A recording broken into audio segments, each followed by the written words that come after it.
On February 1556, a massive earthquake struck Ming Dynasty China, resulting in a staggering population drop of 830,000 people. For centuries, the sheer scale of this loss led to a single historical assumption, that the disaster must have been caused by an apocalyptic 8.0 to 8.3 magnitude megaquake. But this chart shows a major discrepancy between historical records and modern science. Recent surveys of the 90-kilometer fault scarps suggest the earthquake was significantly smaller, likely registering between magnitude 7.0 and 7.5. A 7.5 magnitude earthquake is violent, certainly, but it lacks the raw kinetic energy required to directly kill nearly 1 million people. The 1556 earthquake stands as the deadliest in history because of a catastrophic cascading failure of Ming Dynasty infrastructure, architecture, and post-disaster survival systems. The disaster unfolded across the Loess Plateau in central China, a vast, arid landscape defined by deep, eroded ravines and steep dirt cliffs. This plateau sits within the Wei River Valley Rift Basin. Normal faults drop the valley floor, creating a deep pocket of soft sedimentary layers.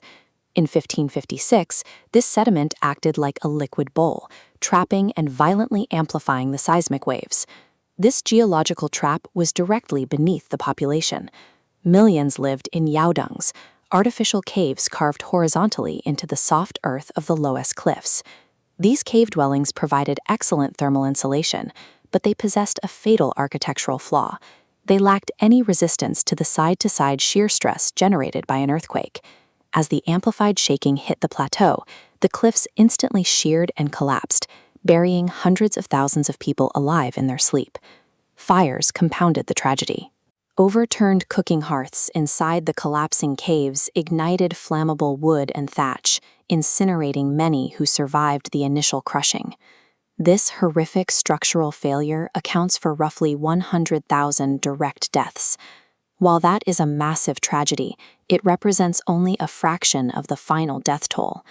Nearby in Xi'an is a stark architectural contrast. The small wild goose pagoda survived the same earthquake, sustaining damage only to its top stories.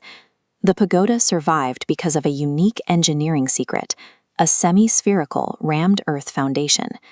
This rounded base allowed the 15-story tower to sway like a tumbler toy, absorbing the seismic energy without toppling. The victims in the countryside were not protected by this kind of engineering. However, the initial shaking only accounts for the first night of the disaster. We still have to account for the other 700,000 victims. The tremors left the environment in ruins.